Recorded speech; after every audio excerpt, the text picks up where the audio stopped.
नमस्कार। हमारा देश और पूरा विश्व आज कोविड-19 की चुनौती का सामना कर रहा है। कोविड-19 अभी खत्म नहीं हुआ है। ऐसे में हमारा फर्ज है कि हम सतर्क रहें। इसलिए जब तक दवाई नहीं तब तक कोई ढिलाई नहीं।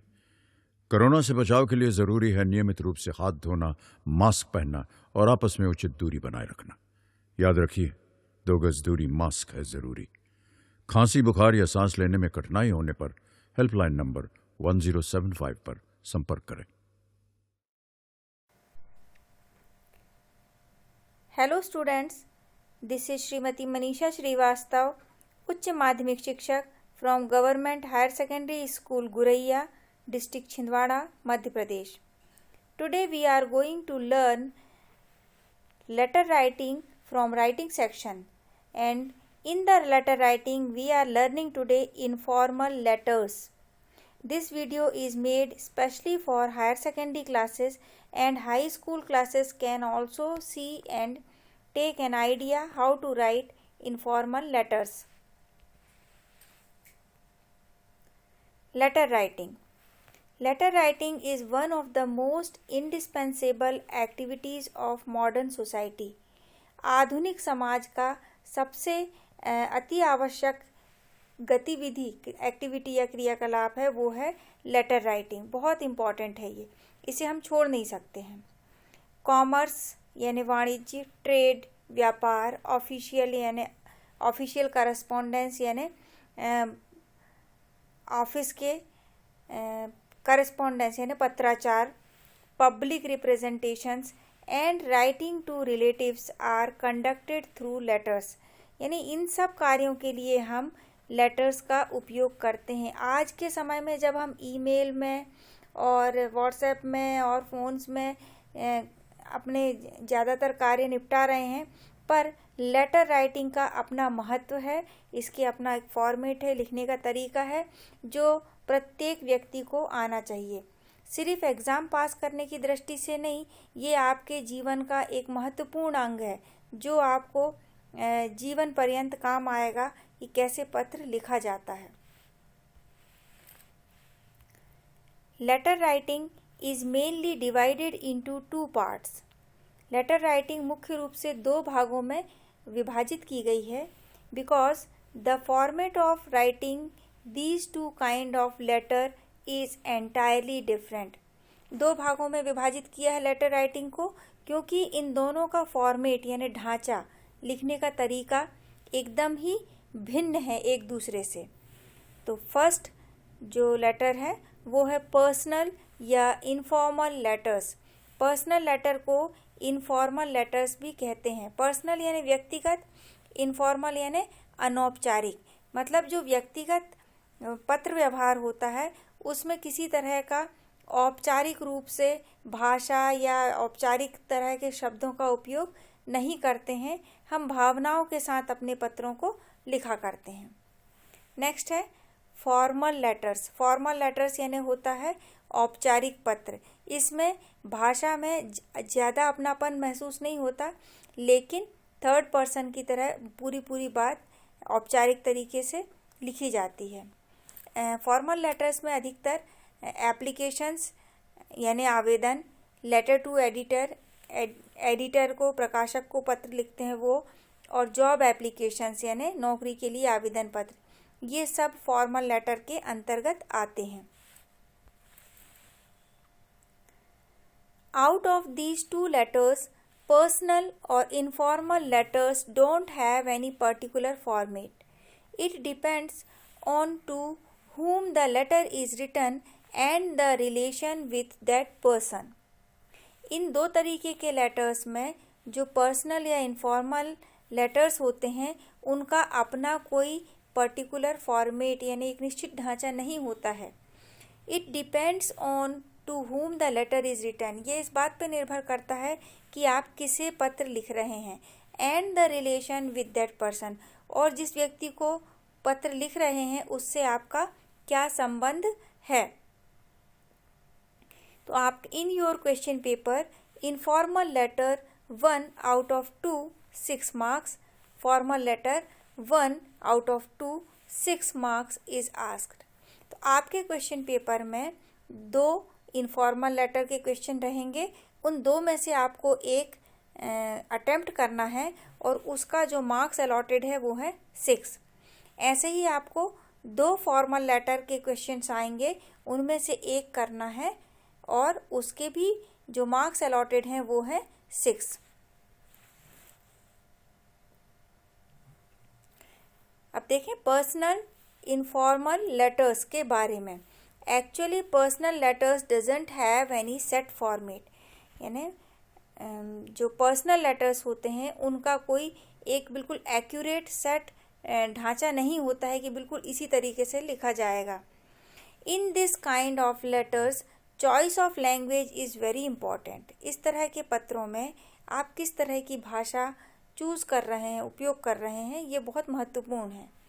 While reading a personal letter, one should feel as if talking in the phone.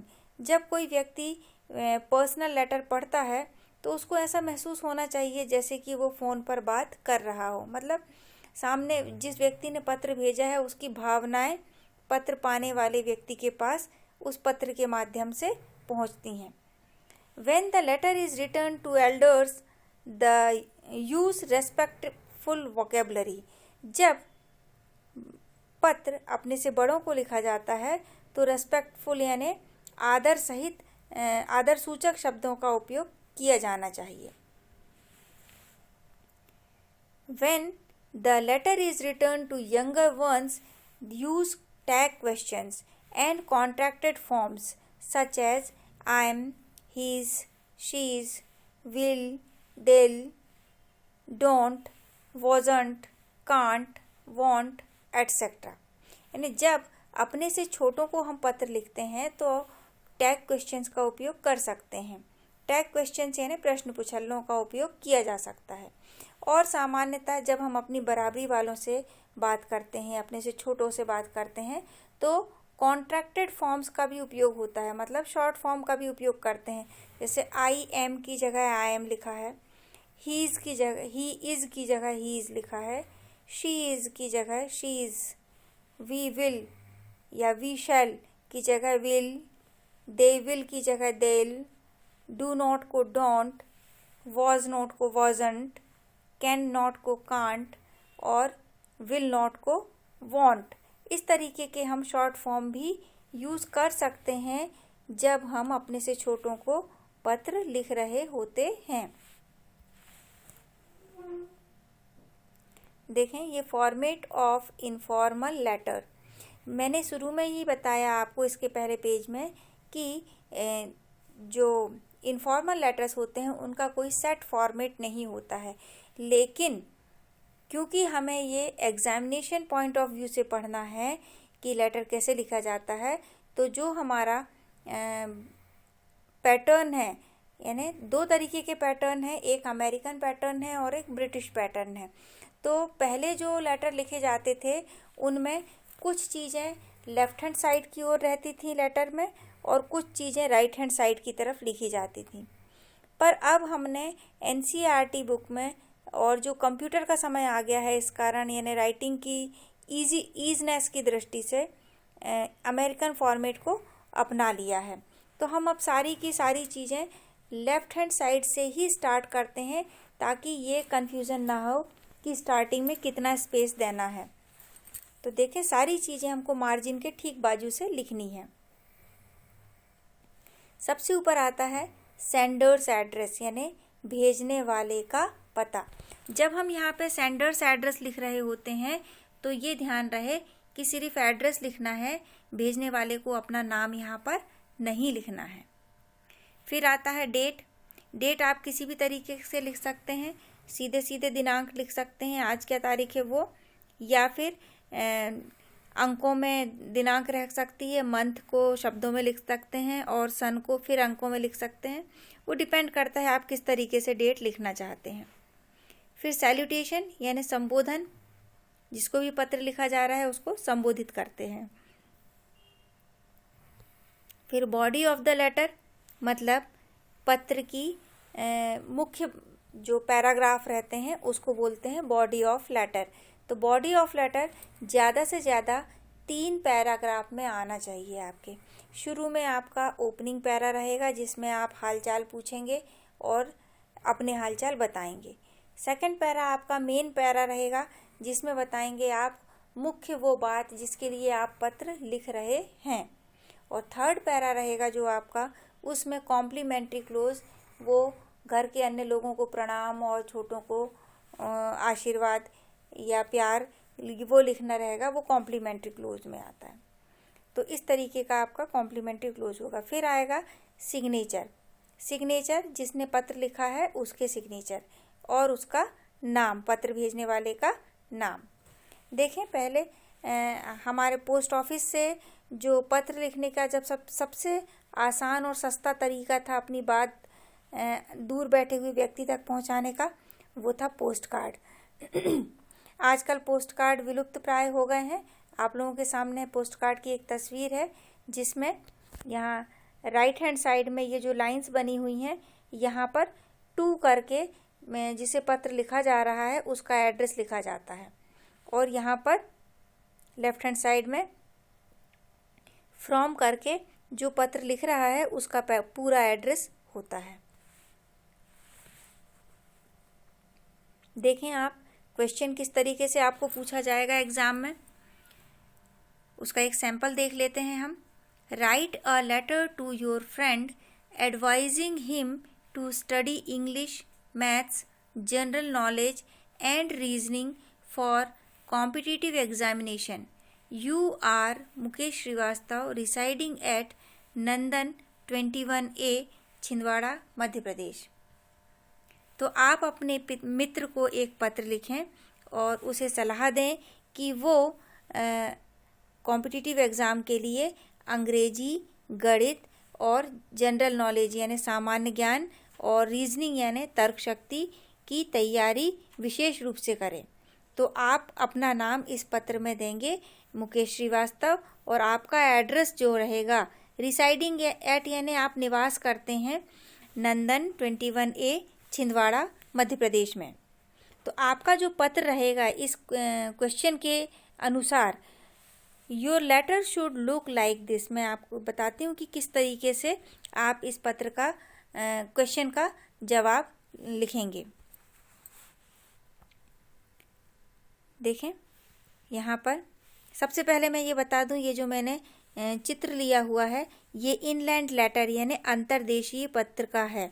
इसमें ऊपर से नीचे तक बैक साइड में कोरा रहता है, उसमें लिखते हैं हम अपनी भावनाओं को, अपनी बातों को।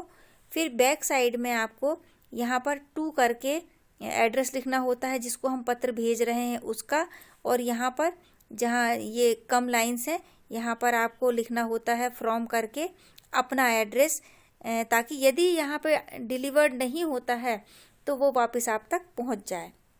अब देखते हैं हम यहाँ पर पत्र हमारा क्वेश्चन के अकॉर्डिंग कैसा होगा। सबसे ऊपर भेजने वाले का पता, सेंडर्स एड्रेस। मैंने बताया कि नाम नहीं लिखना है, आपको सिर्फ एड्रेस लिखना है।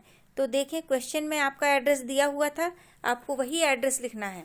क्वेश्चन में जो एड्रेस लिखा था नंदन 21A, छिंदवाड़ा, मध्य प्रदेश। फिर जो हमारा फॉर्मेट है उसके अकॉर्डिंग डेट। चाहे तो हम यहाँ पर एक लाइन छोड़ सकते हैं, चाहे तो ना भी छोड़ें, पर छोड़ देते हैं यदि तो सेपरेट सभी चीज़ें अलग से नज़र आ जाती हैं। तो ज़्यादा अच्छा है एक लाइन छोड़ कर लिखें यहाँ पे। यानी आपने एड्रेस लिखा, एड्रेस के बाद आप एक लाइन का गैप दे दें। फिर आप डेट लिखें 11/12/2020। फिर उसके बाद आपने फिर एक लाइन छोड़नी है, थोड़ा सा स्पेस अलग से नज़र आए उसलिए। फिर डियर मोहन, ये मोहन कौन है? मुकेश जो पत्र लिख रहा है उसके मित्र। I hope you are doing well there, मैं उम्मीद करता हूँ कि तुम वहाँ पर अच्छे से हो। It is very good news that you intend to appear in the, ये बहुत अच्छी न्यूज़ है, जानकारी है कि तुम अपीयर होने जा रहे हो। अपीयर होना यानी शामिल होना। इन द कॉम्पिटिटिव एग्जामिनेशंस यानी कॉम्पिटिटिव एग्ज़ाम में भाग लेने जा रहे हो। I wish the best of luck, मेरी ओर से आपको बहुत सारी शुभकामनाएं। Competitive examinations are very challenging and demanding hard work.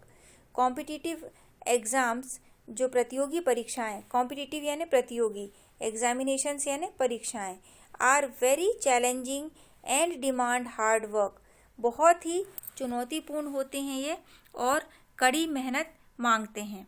I advise you to give your full attention on the study of English and general knowledge. मैं सलाह देता हूँ कि तुम अपना पूरा ध्यान अंग्रेजी और जनरल नॉलेज की पढ़ाई पर लगाओ। English has become an essential part of all good jobs. अंग्रेजी एक महत्वपूर्ण हिस्सा भाग बन गया है लगभग सभी अच्छी नौकरियों के लिए। यहाँ आप देख रहे हैं सारी ही चीज़ें मैंने यहाँ पे लेफ्ट हैंड साइड से ली हैं। Similarly good general knowledge is very necessary. बिल्कुल उसी तरह से अच्छा जनरल नॉलेज होना भी बहुत आवश्यक है। I hope you will have no stone unturned in this respect. मैं उम्मीद करता हूँ कि तुम इस संदर्भ में कोई भी कसर नहीं छोड़ोगे, मतलब पढ़ाई पूरी अच्छे से करोगे। रेस्ट इज़ ओके, बाकी सब ठीक है। योर्स ट्रूली, तुम्हारा प्रिय। यहाँ पर रहेंगे, जो ब्लैंक जगह मैंने छोड़ी है वहाँ पे साइन रहेंगे और यहाँ नीचे नाम भेजने वाले का।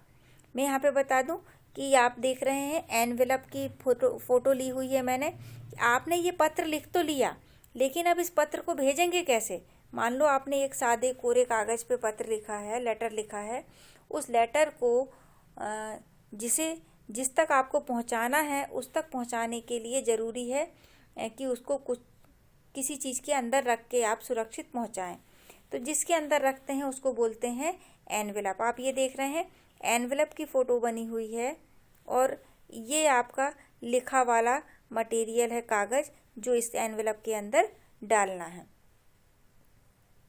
यहाँ ध्यान दें कि जब आप एग्ज़ाम में लिखते हैं, अपना लेटर आपका कंप्लीट हो जाता है, तो उसके बाद आप एक एनवेलप अवश्य बनाएं जिसके अंदर आप इस लेटर को रख सकते हैं। तो एनवेलप जब बनाते हैं तो एनवेलप बनाने का तरीका है कि एक आप बड़ा सा बॉक्स बना लें। जैसे मैंने यहाँ पे एक बड़ा सा बॉक्स बनाया है, मैंने पोस्ट कार्ड की ही फ़ोटो ले ली है। आप एक ब्लैंक बॉक्स बना लें।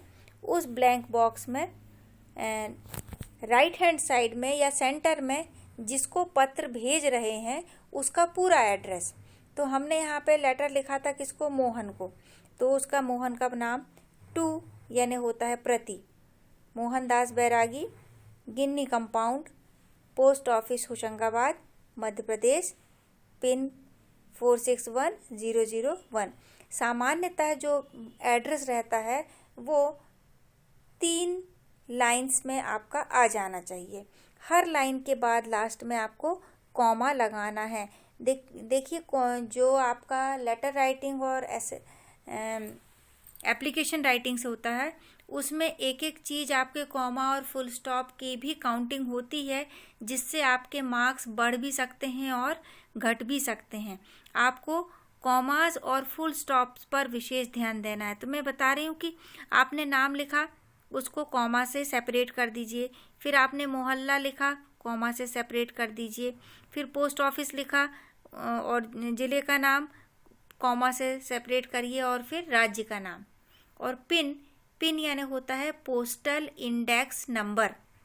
पोस्टल इंडेक्स नंबर हर स्थान के लिए अलग अलग अलॉटेड है और जो चिट्ठियाँ छांटी जाती हैं पोस्ट ऑफिस में वो पिन के आधार पर ही छांटी जाती हैं। ये हमारा था जिसको हम पत्र भेज रहे थे, उसका एड्रेस। फिर देखें फ्रॉम करके, फ्रॉम में ये मुकेश श्रीवास्तव जो इस पत्र को लिख रहे हैं उनका एड्रेस। तो भेजने वाले का पता हो जाएगा ये मुकेश के श्रीवास्तव, नंदन 21A, post office Chhindwara, Madhya प्रदेश, और पिन 480001। तो यहाँ देखें आप ये भी हमने 3 लाइन में एड्रेस लिखा है। जब हम लेटर लिख रहे थे तो मैंने आपको जो बताया मेन चीज़ वो ये कि सारी चीज़ें आपको लेफ़्ट हैंड साइड से लिखनी है। आप एक मार्जिन बना लें। देखिए आप यहाँ पे आपको मार्जिन दिख रहा है कि ये मैंने एक रेड लाइन खींची हुई है, ये आपकी मार्जिन है और मार्जिन के तुरंत बाद से हमने लेटर लिखना चालू किया था। तो ये जो लेटर है यानी आपकी फर्स्ट लाइन का फर्स्ट अक्षर जो है उसके ठीक नीचे सेकंड लाइन का फर्स्ट लेटर आएगा, उसके ठीक नीचे थर्ड लाइन का फर्स्ट लेटर आएगा, ठीक नीचे फोर्थ लाइन का फर्स्ट लेटर। यानी ऐसा ना हो, कई बार बच्चे एड्रेस यहाँ लिखते हैं, डेट यहाँ लिख देते हैं, फिर यहाँ पे सैल्यूटेशन लिखा, फिर लेटर यहाँ से चालू किया, कोई लाइन आगे आ रही है, कोई लाइन पीछे जा रही है। ये चीज़ें जो हैं वो आपके मार्क्स को कम करती हैं। हमें जब लेटर लिख रहे हैं तो हमारे मार्क्स बहुत अच्छे आने हैं। आपका 6 मार्क्स का क्वेश्चन है तो जनरली 6 आउट ऑफ 6 मार्क्स बहुत कम मिलते हैं, पर यदि आप एक्यूरेट हैं, आपने कॉमास का ध्यान रखा है, फुल स्टॉप्स का ध्यान रखा है, तो आपको पूरे मार्क्स भी इजीली गेन हो सकते हैं। यहाँ देखें, जब हम एड्रेस लिख रहे थे तो हर लाइन के बाद हमने यहाँ पे कॉमा और फुल स्टॉप लगा के रखा है। सैल्यूटेशन ही हुआ, उसके बाद कॉमा लगा दिया। तो ये सब चीज़ें बारीकियाँ हैं जो एक पत्र में ध्यान देने योग्य हैं। तो अभी भी पत्रों की परंपरा समाप्त नहीं हुई है। हम पत्रों के माध्यम से दूर बैठे हुए लोगों तक इजीली पहुंच सकते हैं। हालांकि अभी जो वर्तमान समय चल रहा है उस समय पे टेलीफोन और मोबाइल बहुत ही easy communication mode of communication है, लेकिन आज भी जब हम पुरानी चिट्ठियों को निकाल के पढ़ते हैं तो पुनः उन दिनों में हम वापस खो जाते हैं कि ये उस समय चिट्ठी लिखी गई थी, ये दादाजी की राइटिंग है, ये पिताजी की राइटिंग है, और उनकी साथ गुजारे हुए पलों में उन भावनाओं में हम खो जाते हैं। पर जो वर्तमान मोड ऑफ कम्युनिकेशन है उसने हमारी इन सुखद यादों को लगभग छीन लिया है। तो वो जो इनफॉर्मल लेटर्स हैं आज भी अपना महत्व बनाए हुए हैं। इनकी याद ताज़ा रहे और किस तरीके से लिखा जाता है ये ना भूलें। तो बहुत ज़रूरी है कि आप लेटर राइटिंग की प्रैक्टिस करें। ज़रूरी नहीं है कि क्वेश्चन आएगा तब ही आप लेटर लिखेंगे। आप इसकी प्रैक्टिस अपने घर में अपने रिलेटिव्स को लिखकर भी कर सकते हैं। तो ये जो पर्सनल लेटर्स हैं ये आपके मित्र को लिखे जा सकते हैं, पिताजी को लिखे जा सकते हैं, भाई बहन को लिखे जा सकते हैं, दादा दादी नाना नानी को लिखे जा सकते हैं। तो पर्सनल इनमें अपनी भावनाओं के साथ आप पत्र लिखते हैं। इसमें किसी औपचारिक शब्दों का उपयोग करने की आवश्यकता नहीं होती है। तो यहाँ पर मैं अपनी क्लास समाप्त करती हूँ। तो उम्मीद करती हूँ आपको लेटर राइटिंग लिखना समझ में आ गया होगा और आप इसकी प्रैक्टिस अपनी डेली लाइफ में करेंगे। Thank you. Have a great day ahead. किशोरावस्था संबंधित समस्याओं के परामर्श हेतु समर्पित उमंग किशोर हेल्पलाइन के टोल फ्री नंबर 144225 पर संपर्क करें।